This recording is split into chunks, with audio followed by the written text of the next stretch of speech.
Bom dia, alunos do 7º ano. Hoje com a aula de História. Vamos dar início a um tema novo. Tema 5, a América em disputa. Esse tema, o capítulo se inicia na página 118, capítulo 1. O objetivo desse capítulo é identificar e analisar os processos de ocupação europeia da América e de suas dinâmicas de organização econômica e política. Refletir sobre o choque cultural ocorrido no contato entre as sociedades europeias e as nativas, identificar os conflitos sociais e culturais entre europeus e ameríndios, analisar os embates bélicos e bacteriológicos que envolveram esses dois povos e explicar as trocas simbólicas, culturais e materiais entre portugueses e indígenas na origem da sociedade brasileira. O foco desse conteúdo trabalhado nesse capítulo são os efeitos do contato entre os europeus e as populações ameríndias. Ao longo desse capítulo, vocês verão como esses contatos produziu diversas trocas culturais que se constituíram em prática e hábitos presentes ainda hoje em nosso cotidiano. Por outro lado, verão também que esse contato se configurou com base na hostilidade e violência do colonizador português, impulsionado pela concepção de que os indígenas eram selvagens. O contágio dos povos indígenas por doenças desconhecidas e suas consequências também são abordados nesse capítulo.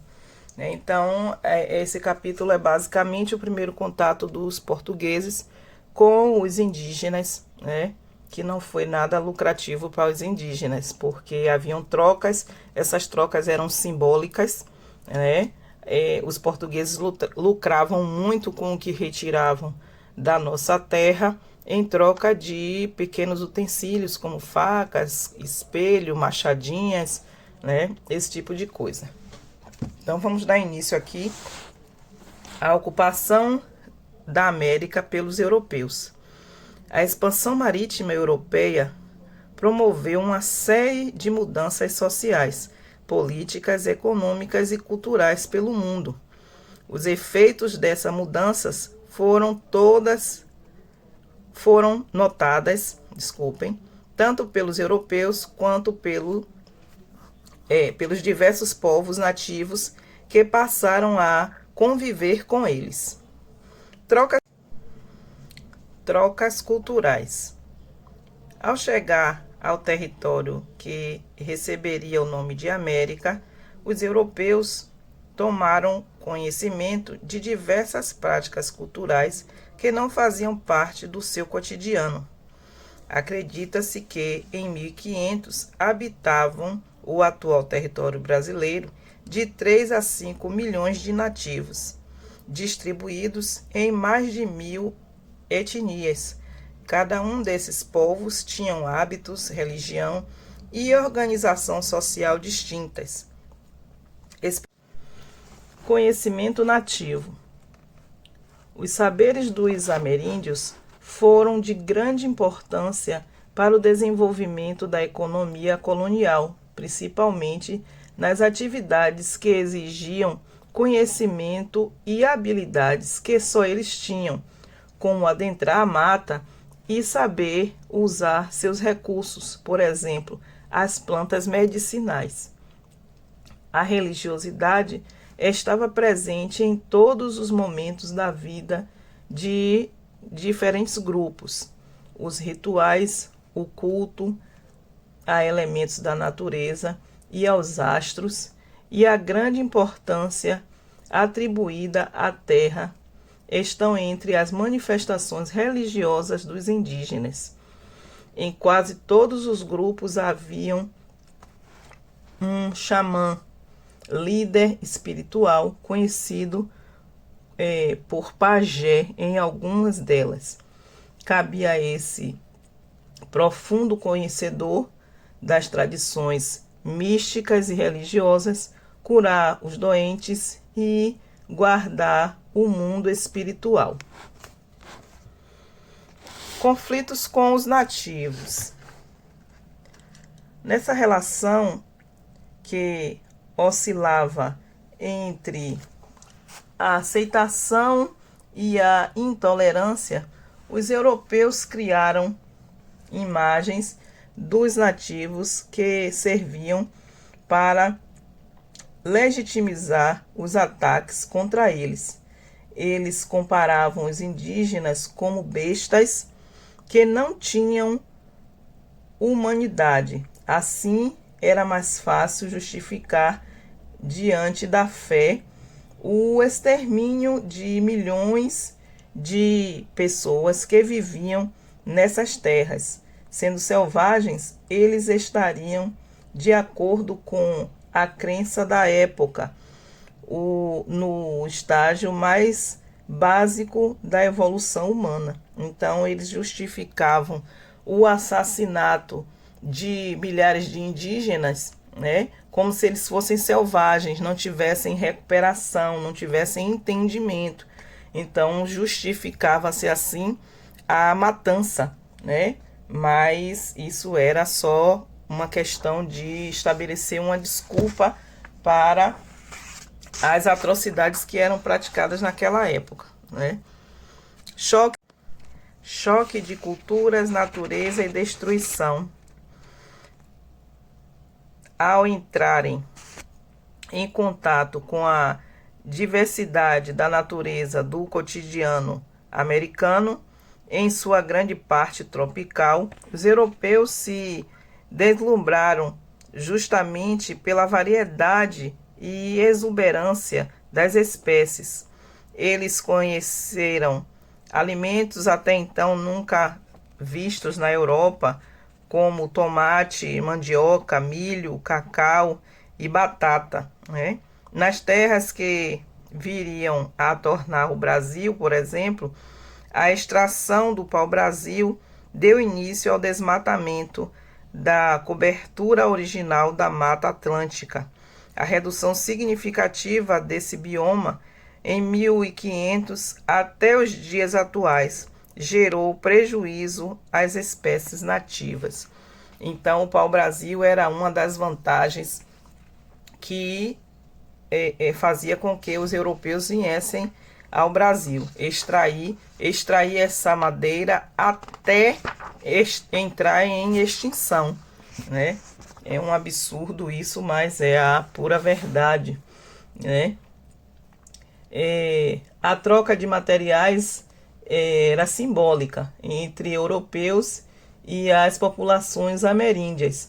Resultaram em diferentes contribuições para o desenvolvimento da sociedade sul-americana.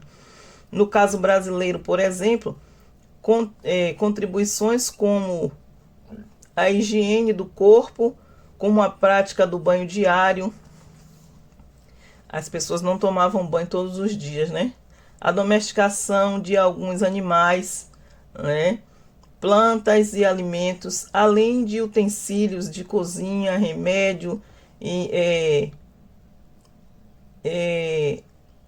estética, entre outras coisas que os europeus trouxeram para. Ao longo dos séculos, a sociedade europeia constituiu uma autoimagem que, a partir do século XIX, caracterizava-se pela civilidade, percebendo-se como parte das nações mais sofisticadas e organizadas da época. Eu ressalto ainda que um dos primeiros choques culturais do encontro europeu com a população ameríndia foi o imaginário acerca dos nativos, né? As atitudes violentas e hostis adotadas pelos europeus na relação com a população ameríndia caracterizaram-se, em parte, o que hoje chamamos de etnocentrismo, tendência a repudiar ou negar tudo que é diferente ou não está de acordo com o seu hábito e costume. Então, etnocentrismo, né? É o ato de repudiar. Você nem conhece direito e já está questionando, duvidando se aquilo é bom ou se é ruim, se é uma cultura que vale a pena ou não, né? É a falta de conhecimento que faz a gente pensar dessa forma. Hoje que temos conhecimento prévio das coisas, temos internet, temos como pesquisar, nós temos um certo preconceito com o diferente. Imagine naquela época que só se podia tirar deduções de acordo com o que se estava vendo, né? Então é muito difícil, era muito difícil naquela época a confiança, o desenvolvimento da cultura, a troca de cultura, mas mesmo assim aconteceu a fundição da cultura indígena com a cultura europeia, apesar dos indígenas saírem perdendo nessa história. E até hoje perdem, porque estamos vendo aí na televisão atualmente as licenças ambientais para adentrarem o território reservado aos indígenas, né? Bom, gente, vamos finalizar aqui a aula. Eu peço que vocês leiam todo o capítulo 1, que se inicia na página 118. Aí fala sobre trocas culturais, conflitos com os nativos, choque de culturas, natureza e destruição, economia e política, tudo dentro do início da chegada da Europa ao Brasil, certo? E vocês vão fazer a atividade da página 123, para que a gente possa corrigir na próxima aula, ok? Espero que a próxima aula já seja a nossa aula remota, online, para a gente bater um papo frente a frente. Até a próxima.